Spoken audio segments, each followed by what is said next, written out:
meets the Hardy Boys. Yeah. Because it's like there's that CW drama aspect to it of like they live in the Outer Banks, which is in North Carolina, and it's so it's like the rich kids versus the poor kids, and then how they all interact with each other, but they're all extremely hot. And they're on the water, so they're half naked all the time, sailing and surfing, and that sounds good.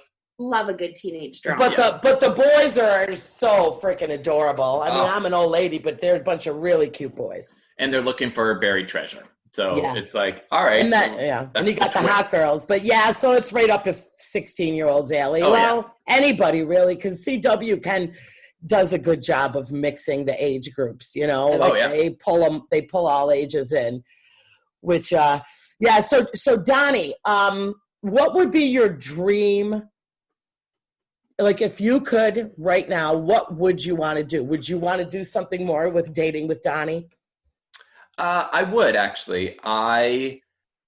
Which I think I'm now that we were talking about earlier, technology is so easy. Right now, we're all at home, and I have a mic here and a computer, and I can just record right into it. I'm going to start up doing a Dating with Donnie podcast. I definitely wanted to tell you, like, you so need to start that up, because there's nothing. Is there anything else really like that? No, and what I'm learning, and I actually learned this from Rob Shooter, is in this business, the nicher you are, the better chance you have. Because how many white gay guys are there out there who can talk about entertainment? A million of us. Right. So it's like, if I'm going to an audition because, ABC wants a white gay guy, they're going to send, 100 of us to audition. If ABC goes, all right, we want a white gay guy who talks about dating. And it's like, oh, shoot, that's like, there's about 3 of us who do that. So it makes the pool, much smaller, so I have a better chance of doing it. And also, I enjoy talking about it. Right. It's definitely something you're passionate about. Yeah. I think it's something that is not as many out there, like you said. Yeah. I can think of right now, who's the white, good-looking guy that does the dating segment? It might be Entertainment Tonight or one of those. Yeah, I know you're exactly he's pretty. How did he get so popular? Because he just popped up out of nowhere in my eyes, but I don't follow social media. He did, it was like YouTube. He started off on YouTube doing something. But now I feel like what YouTube used to be is now what podcasting is. Right. So it's like, because YouTube is, I don't understand. I'm not great with video editing. And you have to, again, like, for him, that's pretty good, because for me, I think of stuff that has to be visual for YouTube, like makeup tutorials, stuff like that.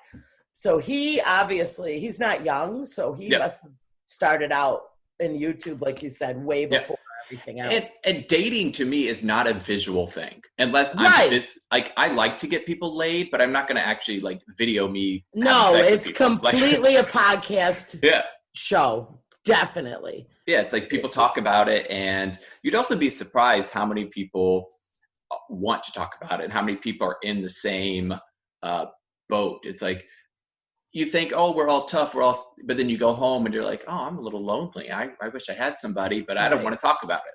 And there's so many new avenues of dating now that you can discuss, as far as the apps.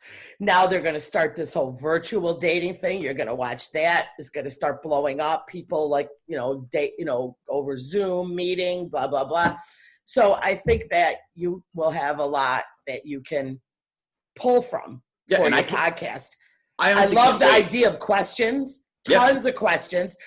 It would be great, though, if you could go live. You get phone calls, or you know what I mean? Yeah, and it's also, there's the anonymity of it, of the people who I don't have to say, Jennifer from Canada, or say I could change a name or just not say a name at all, and because that makes people feel comfortable. But I'm actually most excited. I can't wait to be virtually ghosted.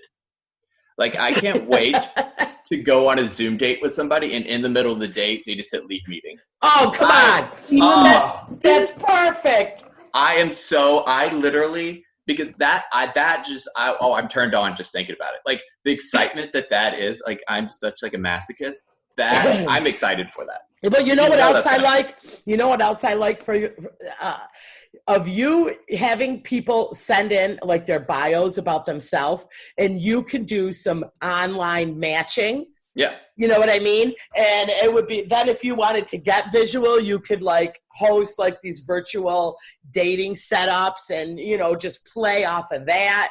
Yeah, see, my wheels are always, I'm always like that. Yeah, I think it'd be great.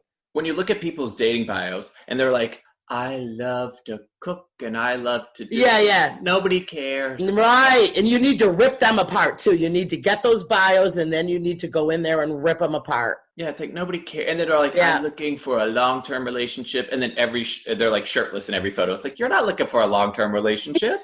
You're thirsty, bitch. Yeah, it's like you're looking to have sex, which is fine. Go get a drink of water. Yeah. Get the hell out of here. It's like, don't mask it with, I'm looking for a long-term. If you're looking for a long-term, it'd be you and your niece in a photo and you and a dog in a photo and you at the, you know, Mount Rushmore in a photo. Like, that's what I want to see.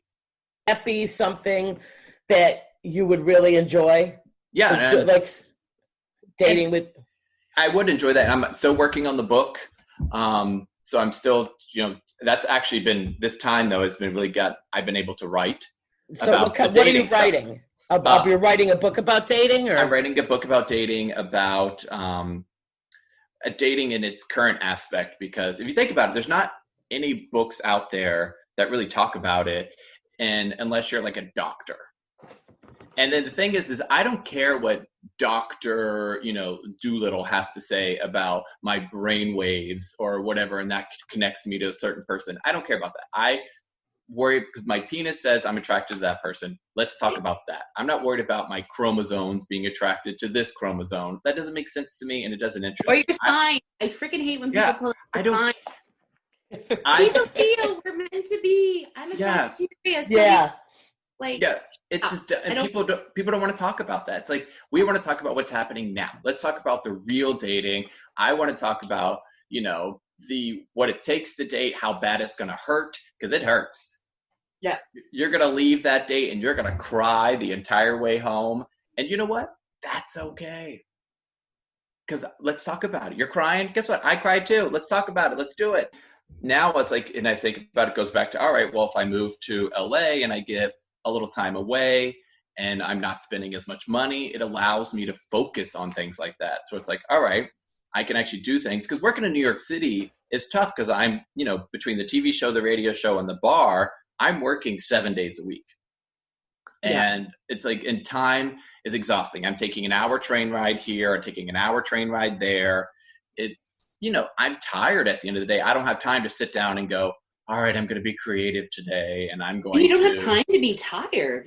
Yeah, and it's just like, but now that's the one, thing, the positive thing that has come out of this is like people have realized, we don't need to overwork ourselves. We don't need to kill ourselves in order to do this. Take a minute to breathe, work on what you want to work on, be creative, and do it. Yeah, I mean, for me, it's so hard for me to just be like, all right, I'm going to sit down tonight and I'm going to write. Yeah. And then I'm like this. Yeah. I got nothing, and I tell you what, most of my writing I do in the shower. I don't know why. I need to keep a pen and paper outside of the shower, because I think I have to be, and I could go weeks coming up with nothing. Sure. And then I'll have days where I'm like, bam, bam, bam. I think I just got a good solid 10 minutes when I do it on the stage. I'll probably chop it down to 3, but 3 is better than nothing. Yeah. But I think that for me, it's so, I admire people, like these people that do these Netflix specials where they just pump out, like Eliza is one of them. Amy Schumer, she's got another one coming out. And man, but I'm like, at that point, they have people that help them write. Oh, Amy doesn't write her own jokes. Like, let's be real. Whitney Cummings isn't sitting down writing her entire set. Right. I mean, they're coming up with the premise, and then they've got their people that like work around whatever they, what they have at that point. Because to come up with an hour of new material is so hard. Like, people don't know, like, you could go up there, like I say, you could do 15 minutes and you're lucky if you keep 2 minutes. It's tough. 15, but Mm-hmm. But I mean, it came at the worst time, Donnie. I had like some really great shows lined up. I was so excited for the first time. I'm like, I mean, I'm not trying to make it anywhere. I'm like, my joke is only place I'm trying to make it to is my bed at this point. I jumped into comedy unexpectedly. I've only been doing it for 2 years. I've been very lucky to, get what jobs I have, and that the big club here does give me the opportunity to host and open for big names. But, for me, if I get a hosting gig for a comedian that I have admired for a long time, for me, that's like I've made it. That's it. It's a great deal for me. But I can't imagine like trying to do this like as a full-time, the grind. It's so much, so hard. Open mics every night, crowded bars, trying to make people laugh, trying to work on your material. It's exhausting. And being my age, I got to hand it to anyone who's trying to grind. So, right now, do you go on a lot of auditions pre-corona? Yeah, I do. I was going on auditions and, right. It's funny because my mom always says, she's like, I don't know how you do it. She's like, I would just cry every day. And I'm like, well, a lot of times I do. I was like, but you've also, you get thick skin, and they're not saying no because they hate you. They're just saying no because you're not a good fit moment. You're not a fit. You're not a fit. But yeah, it's tough. And I notice this like more for stand-up that obviously it's very male dominated, very straight white man, 20 somethings, early 30 dominated, And I always wonder, like I've asked tons of female comedians, I always say, why is it, And I think that getting up on stage and bombing is so, it sucks. It really, and if the first couple times you got to keep pushing. And I think a lot of people, especially women, they can't handle that rejection and they just give up and they don't keep pushing. Where I think a lot of the guys, they'll bomb and in their head they're like, I fucking killed. Oh. I'm like, dude, nobody laughed, Yeah. Well, it's the same thing with guys hitting on girls in bars. Like they'll go up to like the number 10 and hit on her, and if she turns them down, there's a problem with her. Like I think it's just the guy mentality is just because they were always just the way their brains are wired is just to go out there and. Well, that's the thing. It's like 20-something-year-old straight guys have been rejected so much in their life that for them, that it's just like they don't care because they're like you said, they'll go up to any girl, and most girls are like, get away from me, and they just do it again. So for them, they're just so used to rejection that they're like, meh, I don't care. It's another day. It's about the numbers, right? You hit on 20 people, one of them's going to say yes. Somebody will say yeah. It's a good time though. So, Donnie, when do your bar's not going to open for a long time, is it? No. I mean, we're not even in phase 1 yet. Yeah, no way. Why are more places not doing takeout and stuff? Well, if it's a bar, there's. Donnie, did they have a lot of food there? No, well, see, they own 4 bars in a 2-block radius, like of the people, and 2 of them are bar restaurants, 2 of them are just bars. The problem is we prided ourselves on having the cheapest drinks in Hell's Kitchen. They were $4 drinks, and if you think about it, at $4, you're only relying on volume. Yeah. And right now, it's like volume isn't a thing. So they tried to stay open, the food ones, immediately when COVID hit because restaurants were allowed to stay open for takeout. But then they realized they were spending more money on food cost, labor, electricity, rent. It wasn't sustainable. And also, the landlords landlords here, they don't want you to leave because they won't be able to get anybody to move into that building. So they're working with you. Oh, that's good. So it's just like they're thinking the same thing we are. It's like, all right, well, if we close now, we have a better chance of opening up at a bigger capacity later. I got a super random question for you. Sure. Do you get annoyed when people try and set you up with another guy just because you're both gay? Hate it. Because I notice that and I get annoyed. And then I thought maybe it's just Jen being annoyed because like I talk to you quite a bit. I talk to Joey quite a bit. And then people will always pop up on Facebook like, oh, Joey and Donny should date. And I'm thinking, I don't see these two together ever.